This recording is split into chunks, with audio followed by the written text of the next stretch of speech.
Hello, and thank you for tuning into The Real Radical Progressive. My name's Mark, and let's just jump into this. I'd intended to do more videos covering my core socioeconomic beliefs, but I just really had to get this off my chest. This one's kind of special. This is actually the video that made me decide I had to start a YouTube channel. The show is the Rubin Report, and while I'm a fan of the show, Dave Rubin has become more and more libertarian. I just don't see anyone arguing for the fundamental progressive values anymore, so that's why I started the show.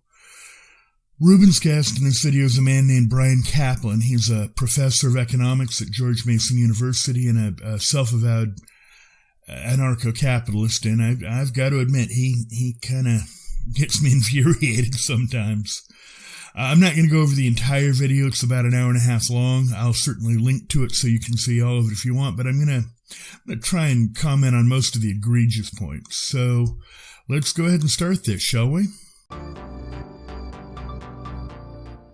I'm pretty sure you all know that I'm a small government guy. Yeah, I'm figuring that out. That's why I'm doing this. What small government means to me, at least economically, is that you should keep most of what you earn and that you yourself are the best arbiter to decide where your money goes. You've worked hard for your money, I assume, and I believe that you're a better judge of how to spend it rather than giving it to a wasteful government, which will often spend it on programs that you don't even care about. Okay, Dave, you do realize that the wasteful government of which you speak not only spent literally trillions of dollars subsidizing the microchip industry for decades, but also literally created the internet. Is that the kind of program you were talking about when you talk about wasteful government, Dave? Let's suppose for just a moment that the internet had been created by some private entity that could somehow afford to bleed trillions of dollars over decades before they saw a profit. I can't imagine who that would be, but let's just pretend, shall we? Do you think for 1 second that the internet would be the sort of even playing field that it is now? Do you believe for 1 second that your channel would have had a snowball's chance in hell of succeeding if the whole of the internet were privatized and you had to compete against a very well-moneyed traditional media outlets for internet access? You see, Dave, the beautiful thing about the internet is that since our tax dollars were wasted creating it, we all collectively own it. And even with that, there's still a constant movement by corporations to end net neutrality. Because oddly, these giant private concerns don't want a level playing field. They want a monopoly. Would that be a better internet for society as a whole? Dave, you need to think about this because given that you make your money online, it sort of feels like you're biting the hand that feeds you. I mean, unless you actually believe that the internet was a waste of money. All right, maybe that was a cheap shot. I know that you didn't specifically bring up the internet when you referred to the wasteful government, so let's just move on to your anarcho-capitalistic guess, shall we? I'm sure that this will be edifying. What is anarcho-capitalism? So anarcho-capitalism is the idea that the so-called minimal functions of the state are actually more than you really need, and it is not only imaginable, but it really could work to privatize the last lingering functions of government, like police, courts, and the law itself. Okay, privatize police, courts, and the law itself. Why, that does sound good. I think turning the law as well as the entire justice system into a for-profit business would be a great idea. What could possibly go wrong? I mean, we've already got a privatized prison system that's just worked swimmingly well, right? All right. Go on. Again, this is an idea that sounds really crazy. So the way that I usually like to explain it is, well, right now, people may say, well, government clearly has to have a monopoly over police, monopoly over courts, monopoly over law. And I say government has a monopoly over these things right now. Right now, there's actually more private security guards than police. So is that really? Yeah, that's true. So there are more people hired by business and communities to go and do policing than there are police in the official sense.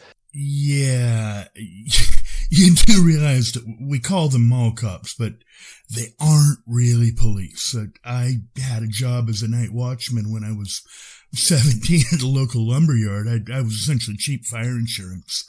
I don't think comparing that to an actual policeman is a valid analogy. And then, similarly for law itself, there are many private organizations that have their own rules that they apply. So, again, mentioning, so private arbitration. One of the main reasons people use private arbitration is that they don't use regular laws. They use their own laws, which are designed to work better than the government's laws, so you can get your issue resolved in a few days instead of weeks or years. He's got a point. I mean, think about it. If, as a condition of employment, you had to agree to binding arbitration and your employer gets to choose the arbitrator, rather than spending weeks or years in civil court getting just compensation for damages, you could just get screwed in a matter of hours. So, like usually with private arbitration, they have the arbitrator actually be someone who knows what he's doing.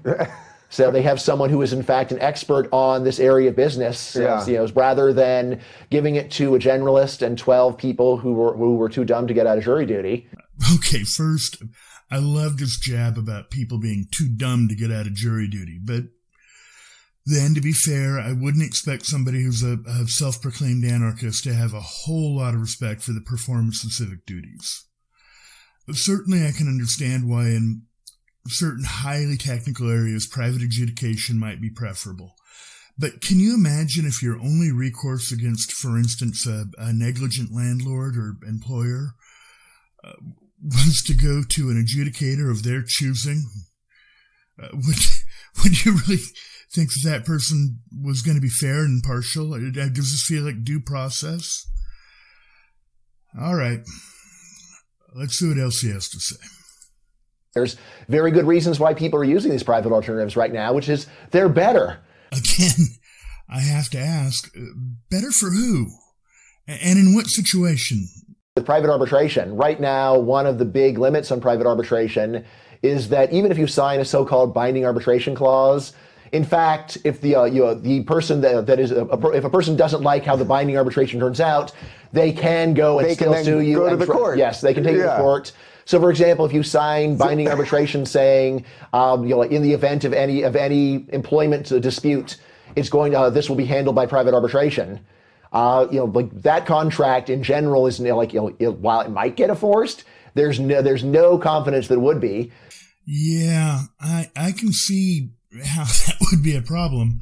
I guess if you feel that you're being railroaded by your employer or landlord, and then you discover that the arbitrator is essentially bought and paid for, it really is a problem if you have actual redress in an impartial court of law.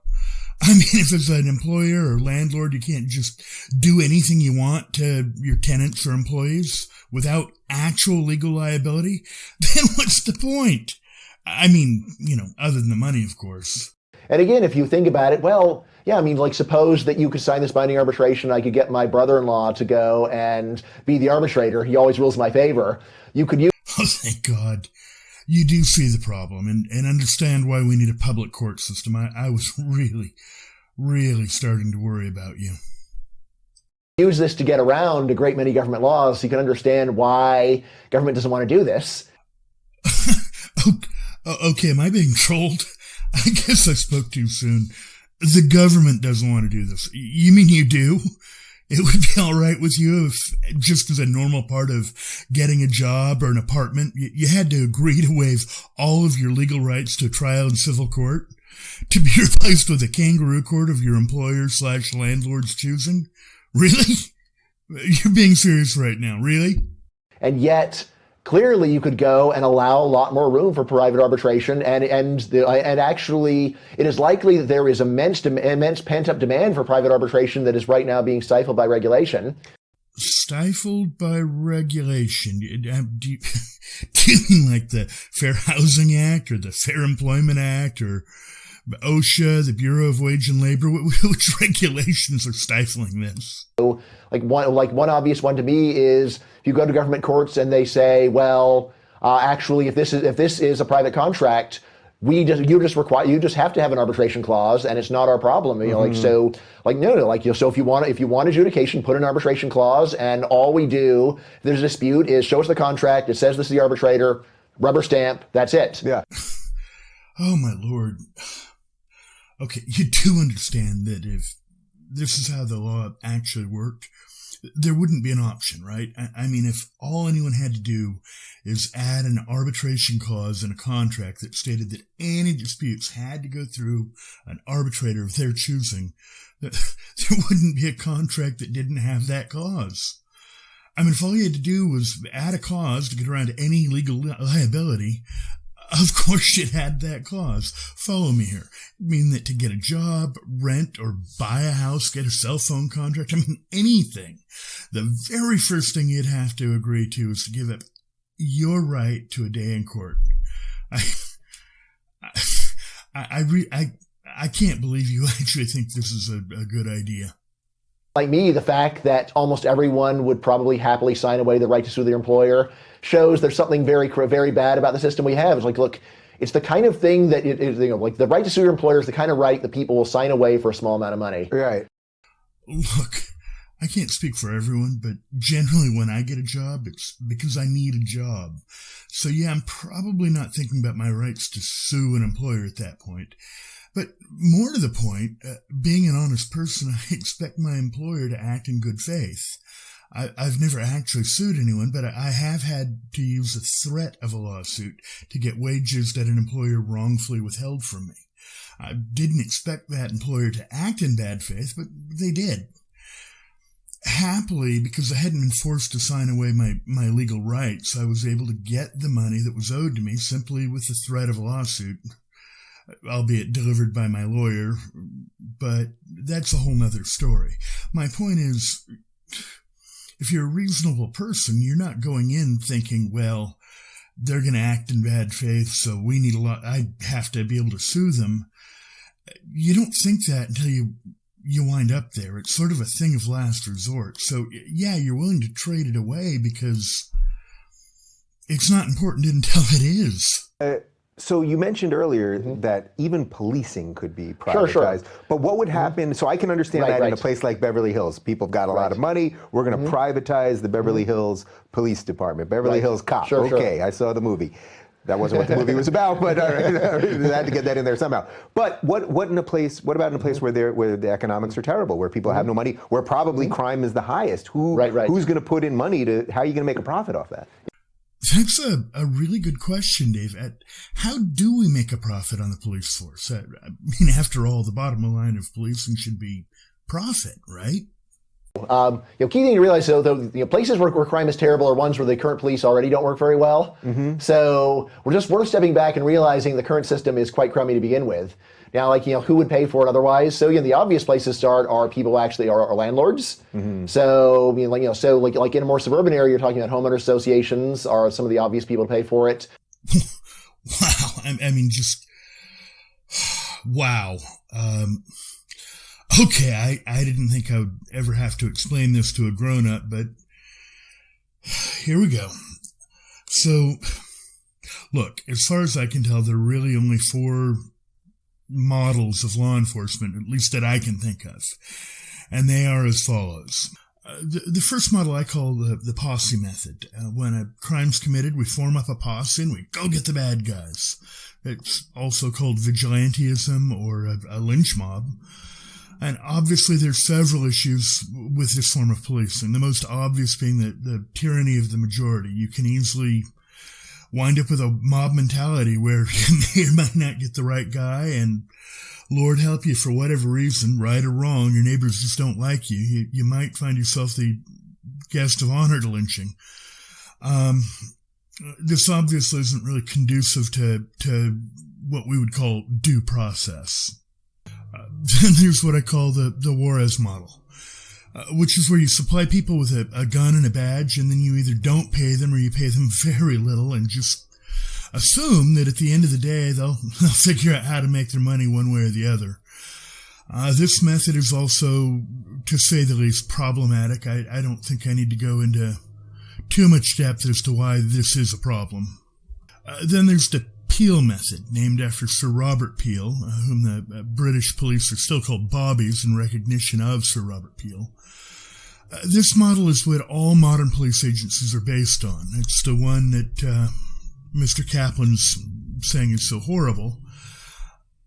The idea with this is to have police officers that keep the peace, hopefully there to, intercede before a crime takes place. But at the heart of it, what makes it work is that because they're paid by the public, they're accountable to the public at large. The system of policing that Mr. Kaplan is proposing is what I call the Pinkerton model. The Pinkertons, for those of you who don't know, were essentially the railroad police in the mid-19th to early 20th century. And they did provide excellent security for the railroads that employed them. However, if you didn't have the luxury of being a railroad tycoon, they weren't really all that interested in your rights. They were, in fact, frequently used to break up any union meetings or strikes with extreme violence. This is apparently Mr. Kaplan's idea of how police should work. They should be employed by the landlords or employers, and I'm sure that as a renter, if I had a legitimate complaint with my landlord, the for-profit police employed by the landlord would be nothing if not objective. So I'm going to go ahead and move on past any more in the video about policing of the court systems, because I think I've hammered these subjects enough. But I do think we should do a quick recap on how these things should work from an anarcho-capitalist viewpoint, at least according to Dr. Kaplan. So, in order to rent a house or be employed, I would have to accept the authority of their private their private police force. However, if I really feel that I've been wronged, I have the right to go to an arbitrator selected by and presumably paid for by them, where I won't realistically have a snowball's chance in hell of meaningful redress for my damages, real or perceived. This does sound downright utopian. I think I might need a drink. Okay, what else do we have?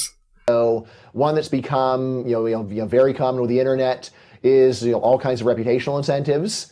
So just like bad reviews, things like this. These work far better than like the FDA. So imagine you get a bad meal. Do you go and call up the FDA and complain about it or something like that, or like local meat inspectors? No, much more likely to go and put in a bad Yelp review. And this is the way that we are probably getting most of our actual enforcement. Yeah. From what is protecting you from food poisoning? Is it the government? No, the government's hardly doing anything about it. What's really protecting you from food poisoning is word of mouth, which is now amplified because.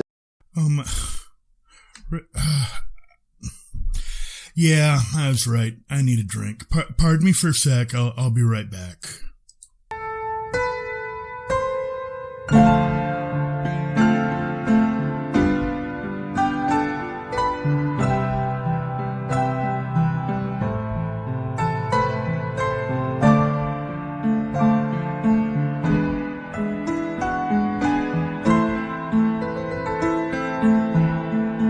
Sorry about that. I just had to have a drink to calm me down. I really can't believe that you think we could replace the FDA, not to mention entire alphabet soup of agencies that are responsible for tracking and testing our food supply, with Yelp. I mean, are you actually being serious? I wonder if I'm running into Poe's law. Sometimes it's hard to tell if you're trolling or you mean it. I really just hope you're trolling. However, if you think that the government does nothing in regards to food safety, well, let's just say that you're showing your ignorance. I already have a show planned on exactly this topic, so I'm not going to go too in-depth here, but look, we have a global food supply. Our food comes from every corner of the earth. Because of government regulation, we not only track where everything comes from, I mean right down to the farm, but we know which containers ship, truck, store, and restaurant. We know where to look for cross-contamination. And that's why when you do hear about the very rare food poisoning outbreak. Within days, if not hours, the contaminated product, all of the contaminated product, is located and pulled off the shelves. You want to see some food poisoning? Go hang out in the third world for a while. All right. We'll skip this one. Maybe you just didn't know. Let's try another topic, shall we? Yeah. And then again, also just thinking about ways that you can get a contract between people that you don't ordinarily think of as a contractual relationship. So right now, so like if you get an accident with someone, a car accident, you don't have a contract with the person you got in an accident with. But if you both have insurance, your insurance company has a relationship with their insurance company. So, of course, most auto accidents never go to trial. The insurance companies have a system that they work out where they negotiate with each other. They've got standards. So again, that's already going on. Are you referring to the insurance that's both regulated and required by the government? You're saying that insurance generally works. Well, I agree. The government regulated and required insurance generally does work. But let's remember that one of the reasons insurance companies behave themselves is because they don't want to go to court. Further, if you feel as though you're getting railroaded by an insurance company, which happens all of the time, you have the right to legal redress in a court of law. Then just think about anytime you're in a public place, anytime you're in a mall. Right now, of course, if there's a dispute there, the police will handle it, but it is very easy to visualize a world where when you go to the mall, there's actually a sign saying, so when you enter this, you come under the jurisdiction of this arbitration company. And then any dispute that happens in a mall then is no longer actually needs to be handled by the police. Yeah, it sounds like a brave new world. I might need another drink. You mentioned car insurance. Where does health insurance fall in this? Because oh boy, I'm sure we're going to see eye to eye on this one. Because health insurance right now is making everyone completely insane. Right. No matter what side you're on, everyone is crazy about this. So what is then the answer for health insurance in your view? Health insurance. So I have the extreme view that there's no reason for government to be involved in this area at all. My view is there's really no reason why you couldn't have scrapped all the regulation and just said, look, here's your incentive to buy insurance. If you wait until you're sick, you won't be able to afford it. But then what do you do for those people? So I get that. But isn't then what happens as a result of that is that X amount of people, and it's going to be a lot of people, simply will not do it. And then we still end up paying for them, right? Don't the rest of us automatically end up paying for them? Not automatically. Again, if you get rid of all those regulations, then what? It's fee for service, and then you have to rely on charity. So, if you can't afford health insurance, you should just rely on charity. Really, that's yeah. That and you say, well, that's terrible. I wouldn't want to have to deal with that. Yes, that's why you buy insurance in advance, is because you don't want to be put in that position. No ad hominem, no ad hominem, no ad hominem, no ad. Oh, I'm sorry, I was meditating. So basically, if you're poor, F off and die. If you'd been smarter, you'd have been able to afford the best insurance out there. In fact, if you were really smart, you would have picked wealthy parents and none of this would be an issue for you. But you weren't smart enough to pick wealthy parents, so if you get really sick, even though we have the technology to make you better, odds are good that, you'll die. Fair's fair, after all. I mean, you're talking about living to see another day, but ethically it would just be wrong to take a little money from the more affluent. That's their money. Sorry that you have to die, but taxation is just morally indefensible. Okay, I'm getting a little worked up. I guess it's time to leave the healthcare issue behind it. It looks like, however, that the next issue it covers is public education, and he's a professor at a public university. So I'm sure that we're finally going to have relatively similar views on at least that. So, I mean, I've just wrapped up a book on education called The Case Against Education, where I argue for defunding education. Or maybe not. Okay, so sell me on that. I went to a public elementary school, public junior high, public high school. Yep. I went to State University of New York at Binghamton, which was hugely subsidized by the government. I think it was around $9,000 a year, and I got a great education. Why am I wrong on that? So I went to public schools right in this neighborhood, actually. I guess, Dr. Kaplan, you do have a point here. I mean, obviously, neither one of you are better off for the education you were provided. I mean, it's not like Mr. Rubin got a degree in political science that helped him start a career mainly centered around political commentary. And Dr. Kaplan, you didn't receive a PhD in economics that allowed you to become a tenured professor at State University, right? Right? But, again, so like the heart of my case is something called the signaling model of education. So, this is a fancy term for a common sense idea. It just says that a lot of the reason why education pays is not that it's teaching useful job skills, but rather you're jumping through hoops to show off for employers. All right, so, just think about all the classes that you ever had to take and then how few of them are actually relevant to the job that you do. You actually probably have a job where you do use more of what you studied. I was a political science major, yes. So there you go. But think about all the classes that were required where you would not have been allowed to graduate without going through all of them. So I always have this example. Imagine you're like one Aristotle class short of college graduation, and yet you want to finish that class. Why? Because you're going to use the Nicomachean ethics and on the job? Probably not. Rather because you want that diploma, and employers are like many employers will just throw your application right in the trash unless you have that diploma. But do you? Yeah, you got me there. Publicly funded education is a total waste. After all, none of the countries with really high median salaries have publicly funded education. That's odd. According to Wikipedia, all of the countries with the top median incomes have publicly funded education. Okay, let's talk about science. I'm sure there's no correlation between countries with publicly funded education and published peer-reviewed science papers, right? Oh, snap! It turns out that countries with public-funded education are just killing it in terms of producing science papers. Well, all right, let's look at mathematics. I'll just bet you anything that countries without publicly funded education are just killing it with Fields Medal recipients, right? I'll be. I guess every single Fields Medal that's ever been awarded has been awarded to somebody from a country with public education. I know. Let's look at countries that have produced Nobel laureates in literature. That's going to be the one. Nope.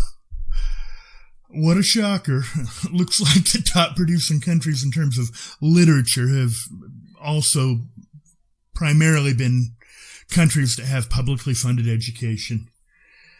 But I must say, other than creating economies with the highest median incomes, helping push forward math, science, and literature for the betterment of all of humanity, public education has just been a giant waste of tax dollars. Dr. Kaplan, or can I call you Brian? I hope I can call you Brian after all we've been through together.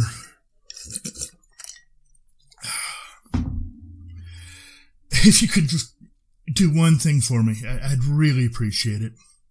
And this should be easy for you since you don't believe in government anyway. Could you please never vote? I'd really appreciate it. And by the way, if you have any friends that think the same way you do, you'd be doing me a real solid if you could see that they don't vote either. From the bottom of my heart, I thank you. Well, my drink is done, and I think so am I.